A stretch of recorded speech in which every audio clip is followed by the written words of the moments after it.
নমস্কার বন্ধুরা। জীবনে কিছু কিছু এমন অভিজ্ঞতা মানুষের হয় যা আর ভোলার নয়। সেরকমই একটি অভিজ্ঞতা সেদিন আমাদের হলো।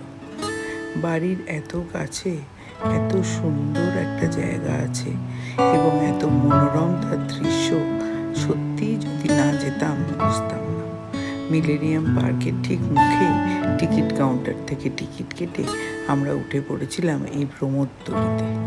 1.5 ঘন্টার এই সফর। ভেতরে টুকটাক চপ, কাটলেট, চা, কফি, লস্যি এইসব খাবার খাওয়া যায়।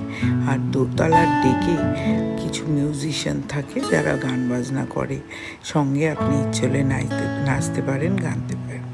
কিন্তু অত হইচই আওয়াজ ভালো লাগে না বলে হালকা গান নিচ থেকে শোনা যাচ্ছিল এবং আমরা ডেক চেয়ারের মতো চেয়ার যেগুলো অব্যবস্থা করা ছিল তাতে বসে বসে গঙ্গার দুপার দেখতে থাকছিলাম। মনেই হচ্ছিল না কলকাতার মাঝখানে রয়েছি।